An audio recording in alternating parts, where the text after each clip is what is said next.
तैमूर के दिल में भी उस लड़की के मोहब्बत का भूत सवार है, वो उसे कभी नहीं छोड़ेगा, लेकिन उस लड़की को मैं तैमूर का होने नहीं दूँ। तैमूर मुझसे मोहब्बत करता है, मुझे हमेशा खुश रखेगा। खूब समझती हूँ मैं ये लड़के लड़कियों की आजकल की मोहब्बत को, जिसका अंजाम सिवाय रुसवाई के और कुछ भी नहीं होता। मैं ईमान को कभी नहीं छोड़ूंगा, शादी तो मैं सिर्फ ईमान से ही करूंगा। इससे पहले कि ये लड़की हमारा कहीं मुंह काला करवाए, हम कोई अच्छा सा लड़का देख के इसको रुखसत कर देते हैं। ये शादी हरगिज नहीं हो सकती। हम अपने कम स्टेटस लोगों वालों से कोई रिश्ता नहीं करते। तो फिर आप भी सुन ले मम्मी, अगर मेरी ईमान से शादी ना हुई तो मेरा आप लोगों से और इस घर से कोई ताल्लुक नहीं रहेगा। ईमान कहीं पे भी नहीं है, वो भाग गई है अरशद, वो भाग गई है। अम्मी को क्या हुआ है? मेरे इकलौते बेटे को मुझसे छीन लिया। मैं उस धोखेबाज लड़की को कभी अपनी बहू तस्लीम नहीं करूंगी। तुम्हारी जिद की वजह से मैं अपने बेटे को खोना नहीं चाहता। क्या शादी के लिए किसी को पसंद करना बहुत बड़ा जुर्म है क्या?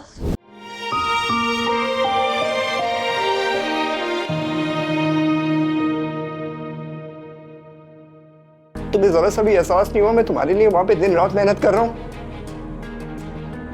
यार मैंने तो तुम्हें वहां बुलाने के लिए घर भी ले लिया था। क्या आज की रात भी परी का जिक्र करना जरूरी है? परी का नाम जब तक तुम्हारे नाम से जुड़ा है उसका तो जिक्र होता ही रहेगा। और अपने ताल्लुकात बातचीत जरा खवातीन से रखें तो ज्यादा बेहतर रहेगा। बेटा मैं तो यहाँ कभी कभी आता था। अच्छा, मैंने तो सुना था आपकी उनसे बनती नहीं। नॉर्मल चीनी है, मैंने खुद पीकर देखी है। अच्छा, तो तुम क्या कहना चाहती हो कि मैं झूठ बोल रही हूँ? मैंने ये तो नहीं कहा। नाज़ो ने जिस तरह से मेरी और मेरे बेटे की जिंदगी बर्बाद की है ना, मैं उसी तरह से उसकी जिंदगी बर्बाद करना चाहती हूँ, उसे तड़पता हुआ देखना चाहती हूँ। अरे आपके खातिर तो कुछ भी कर सकता हूँ। तुम्हें याद है पारो, बचपन में जब तुम मुझसे नाराज हुआ करती थी तो तुम रोने लग जाया करती थी, अपने कमरे में भाग जाती, इवन खाना खाना भी छोड़ देती थी। फिर तुम्हारे बाबा जबरदस्ती मुझे पकड़ के तुम्हारे पास लेकर जाते थे, मेरा चेहरा देखती थी, उसके बाद खाना खाया करती थी। याद है तुम्हें? हाँ, फिर भी तुम मेरी मोहब्बत को पहचान नहीं पाए फहद, और परी को ले आए इस घर में। वैसे परी में क्या खूबी थी जो मुझ में नहीं? बाज़ औक़ात इंसान को घर में रखी कीमती चीजें बेमायने नजर आती। उनकी कीमत का अंदाजा तब होता है जब इंसान कम कीमत की चीजें घर लेकर आता है, फिर जल्दी उन पे से चमकदार रंग उतरने लगता है और अंदर से काला भयानक रंग निकलकर सामने आ जाता। तो फिर समझ में आता है कि सस्ती चीज की चमक से कितना बड़ा धोखा खा लिया। फिर इंसान घर में रखी असली चीजों और कीमती चीजों की तरफ मुतवज्जह होता है और उसे अंदाजा होता है कि वो कितनी कीमती और कितनी प्योर है। फिर तो ऐसा इंसान सजा का मुस्तहिक है ना, जिसे पेश कीमत चीजों और कम कीमत चीजों में फर्क ही नजर नहीं आता। सजा तो मिल चुकी है पारो। परी का असल रंग बहुत ही भयानक था। मैं उसके मासूम चेहरे और उसकी मासूम बातों से धोखा खा गया। एनीवेज, मुझे माफ कर दो। तुम्हें कितनी तकलीफ होती होगी मुझे परी के साथ देखते हुए। तकलीफ तो बहुत छोटा अल्फाज है फहद। मैं उस मछली की तरह तड़पती थी जिसे पानी से निकालकर गरम रेत में फेंक दिया जाए। मैं तुमसे दोबारा सॉरी करता हूं। अब इन पुरानी बातों को भयानक ख्वाब समझ के भूल जाओ और इस आज के पल को एंजॉय करो कि हम दोनों एक साथ जिंदगी गुजार। यही सबसे बड़ी खुशी की बात है।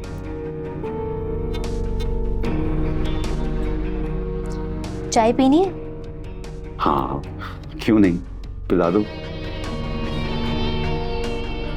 परी, परी, परी। जी। जरा 2 कप चाय तो बनाकर लाओ अच्छी सी। और सुनो, चीनी जरा ना नॉर्मल ही रखना।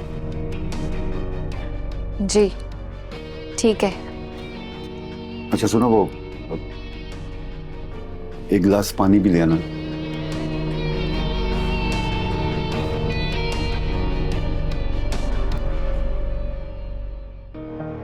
वैसे क्या सोचा आपने नाजो के बारे में?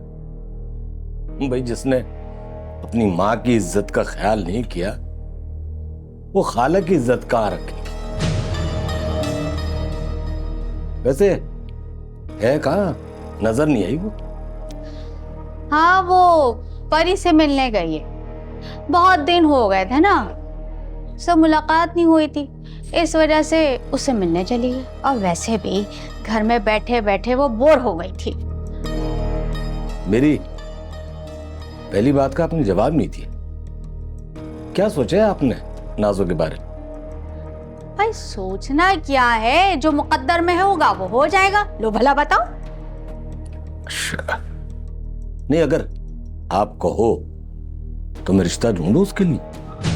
अरे भाई, नाजो ने तो अपनी जिंदगी जोहेब के नाम कर दी है।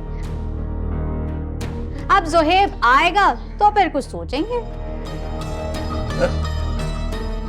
भाई कोई औरत अपने शौहर के होते हुए किसी दूसरे मर्द के साथ भाग जाए तो फिर उसके कदम एक घर में तो नहीं टिकते। भाई अगर वो किसी और के साथ फिर भाग गई तो क्या करो? भाई फौजिया तो इस्लामाबाद जाके बैठ गई। अब सारी जिम्मेदारी तो आपकी है भाई। हाँ, मैंने तो उसे बहुत समझाया, लेकिन वो जहीर के साथ वापस जाने को तैयार नहीं है। और वैसे भी उसने भी बहुत जल्दी कर दी तलाक देने में। देखो वो मुझे तुम्हारे हालात के बारे में सब पता है। तुम्हारी तीनों बहुएं तुम्हें बर्दाश्त करने को तैयार ही नहीं है। अब अगर ये ठिकाना मिला है ना तो इसको मजबूती से पकड़ के रख और पैर जमा ले। भाई इसीलिए कह रहा हूं कि परी से बना के रख। भाई ये घर तो परी के नाम है। भाई माना कि वो तेरी सगी नहीं है। भाई अकील के रिश्ते से तो वो नाजो की बहन है, चाहे सुतेली ही सही, मगर उस रिश्ते से वो तुम्हारी भांजी हुई। हाँ तो ठीक है, तू छोड़ इन बातों को। ये बता कि परी कैसी है? वैसे भी तूने अपनी बेटी उसके ऊपर सौकन बना के जो बिठा दी है। देखो बबू, मैं तुम्हारी तरह मासूम नहीं हूं ना, इसलिए। मासूम तो मैं भी नहीं हूं, लेकिन सब समझ रही हूं। तू बता, कहना क्या चाह रहा है? जब समझ रही हो तो बिस्मिल्लाह, मुझसे हाथ मिला लो। मैं बता रहा हूं जिंदगी आसान हो जाएगी। बड़ा ही शैतानी दिमाग है तेरा भैया।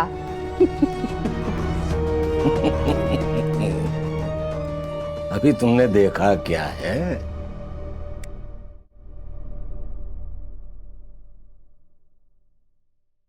तुम जुहेब को जेल में बंद करवा के तुम्हारे दिल को सुकून नहीं मिला? अब क्या तुम जुहेब को फांसी लगवाना चाहती हो? मैं अपनी बहन परी से मिलने आई हूँ। परी से मिलने की इजाजत नहीं है तुम्हें।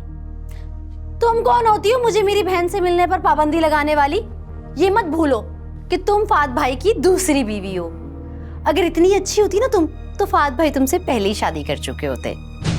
और एक बात याद रखो, जिस दिन फात भाई को पता चलेगा ना कि परी बेकसूर है, वो उसी दिन तलाक दे देगा। निकल जाओ मेरे घर से। ये मेरी बहन का घर है। मैं उससे मिले बगैर यहाँ से नहीं जाऊंगी। नाजो, क्यों आई हो यहाँ पे तुम? मेरे भाई की जिंदगी बर्बाद करके चैन नहीं मिला तुम्हें? अब वो अगर जेल से रिहा होके आ भी जाएगा ना, तब भी मैं तुम्हारी शादी नहीं होने दूंगा उससे। जाओ यहाँ से, जाओ, और दोबारा मुझे अपनी शक्ल मत दिखाना यार। फात भाई, आप इतने बदल गए, देख लीजिएगा, आप एक दिन बहुत पछताएंगे, बहुत पछताएंगे।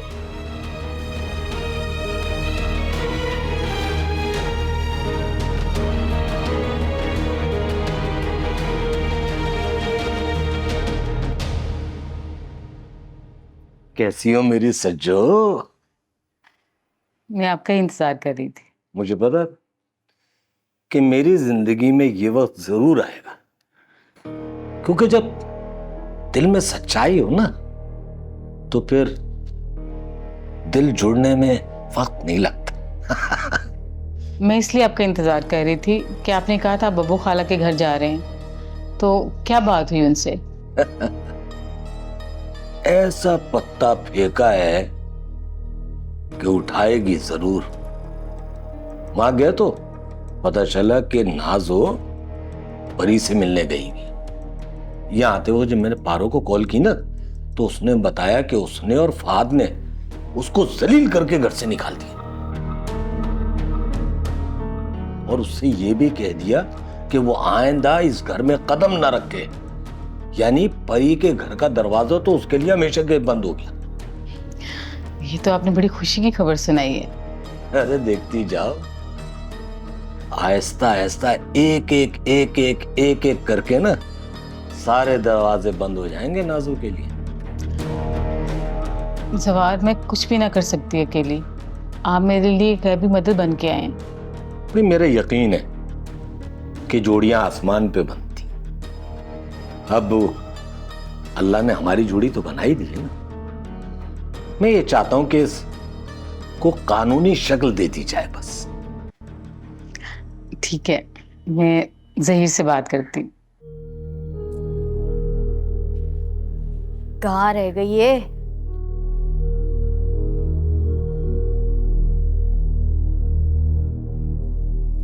इतना टाइम लगा दिया तुमने परी से मिलने में।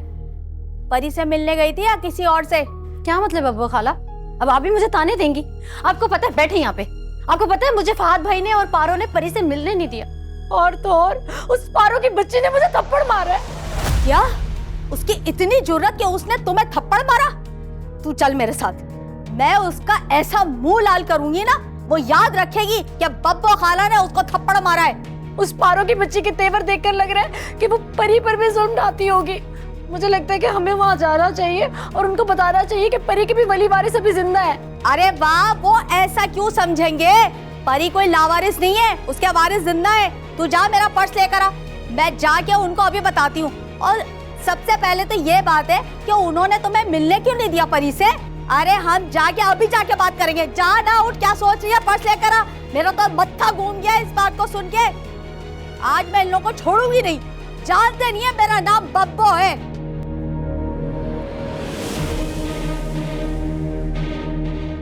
कहाँ है पारो? कहाँ है? इसे बुलाओ। उसकी इतनी जुर्रत कि उसने मेरी भांजी को थप्पड़ मारा। तूने परी के शौहर से शादी करके कौन सा तीर मारा है कि तेरे अंदर इतनी हिम्मत आ गई कि तू मेरी भांजी को थप्पड़ मारेगी? पहले तो तू ये बात जान ले कि तू मुझे नहीं जानती। मैं तुझे बालों से पकड़कर ना घसीट कर सड़क पर लेकर जाऊंगी और वहां सबके सामने पूछूंगी कि तूने मेरी नाजों को थप्पड़ कैसे मारा।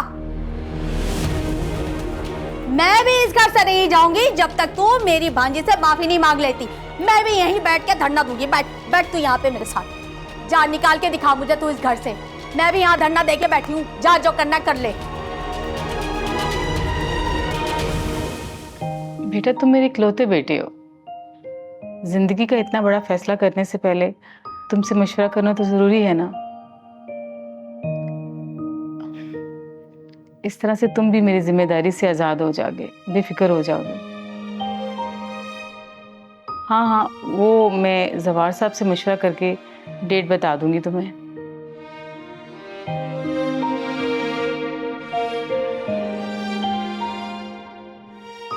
अल्लाह हाफिज बेटा। जहीर मान गए। ओ शाबाश। बस फिर अब देर किस बात की? मैं फौरन निकाह का इंतजाम करता हूं।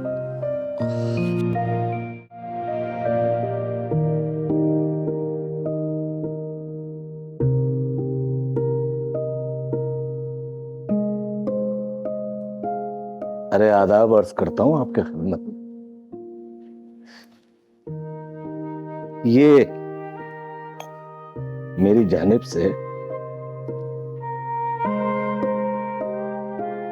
आपके खूबसूरत हाथों के मेरी जिंदगी का पहला तोहफा। शुक्रिया। अरे मैं तो पहली नजर में आपको दिल दे बैठा। मुझे भी शक था कि आप मुझे पसंद करते हैं, इसीलिए तो बहाने बहाने से मेरे घर आ जाते थे। अरे बस यही तो कमजोरी है मेरी, जो चीज पसंद आ जाए ना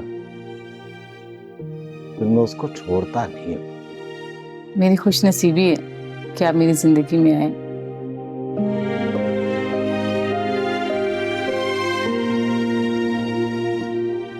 अच्छा, आपको भूख लगी होगी, ये काम करते हैं कि मैं खाना लगाता हूं, पहले खाना खा लेते हैं, उसके बाद खूब बातें करेंगे।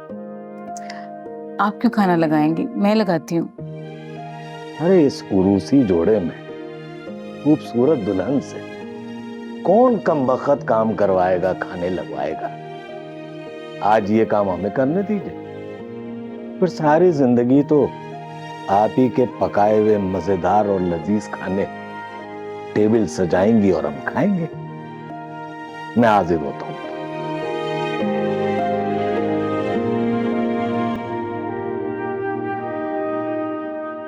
अब्बा, बब्बो खाला ने ना हमारे घर पर धरना दे दिया है। और पता है वो क्या बोल रही हैं? कह रही हैं जब तक पारो नाजो से माफी नहीं मांग लेती मैं इस घर से जाने वाली नहीं हूं, और नाजो को भी अपने साथ ही लेकर जाऊंगी। हाँ भाई, ये तो बड़ी अच्छी बात है। तुम एक काम करो, परी को उनके सामने खूब जलील करो, जरा उन्हें भी तो पता चले कि परी की यहाँ क्या औकात है। और पता है बेटा, अब्बा, बात ज्यादा बढ़ गई ना तो वो बुढ़िया तो वैसे ही काटने को पड़ती है। अच्छा भाई, अगर ये बात है ना तो तुम एक काम करो कि फार्मूला नंबर 101 अप्लाई करो। कैसा फार्मूला अब्बा? भाई बड़ा आसान काम है भाई। पहले चोरी का इल्जाम लगाओ, फिर खूब जलील करके उसको घर से निकाल दो। देखो बेटा, कुछ लोग ना इस जमीन पे पैदा ही जलील होने के लिए हुए हैं, और मुझे लगता है ये उनमें से एक है। अरे क्या कमाल की बात कर दी अब्बा आपने। मैं ऐसा करती हूँ कि परी को बब्बो खाला और नाजो के सामने जलील करती हूँ, और फिर बब्बो खाला और नाजो को परी के सामने जलील कर दूंगी। सुकून दिल का सबब मिल गया। अच्छा, ये बातें तो होती रहेंगी अब्बा, ये बताएं कि आपकी कैसी गुजर रही है साजदा आंटी के साथ? अरे बेटा, बात यह है कि साजदा बड़ी खिदमत गुजार है, बहुत खिदमत करती है मेरी। बल्कि मैं तो कहूंगा कि तुम्हारी माँ से ज्यादा मेरी खिदमत करती है ये। देखें अब्बा, साजदा आंटी को ना आप मेरी माँ के ऊपर फौकियत तो हरगिज मत दें। भाई मेरी माँ ने आपको इतनी प्यारी बेटी जो दी है। पारो बेटा, एक बात मत भूलना, तुम्हारी माँ के नाम कोई भी घर नहीं था। अरे अब्बा आहिस्ता बोलें, अगर साजदा आंटी ने सुन लिया ना तो और होशियार हो जाएंगी। अरे नहीं नहीं, वो साजदा आंटी घर पे नहीं है, सौदा सर्फ लेने के लिए बाहर गई है। क्या आपने नई नवेली दुल्हन को बाजार भेज दिया? अरे वाह अब्बा, आप तो बहुत तेज हैं। अरे बेटा, अगर दूसरी शादी के बाद आराम और सुकून न मिले तो फायदा दूसरी शादी करने का। अच्छा ऐसा है कि मैं कल आता हूं तुम्हारे पास, ठीक है? और जो मैंने कहा है ना बेटा, उस पर अमल करो। ठीक है अब्बा, अपना ख्याल रखिएगा। खुदा हाफिज। अल्लाह हाफिज बेटा।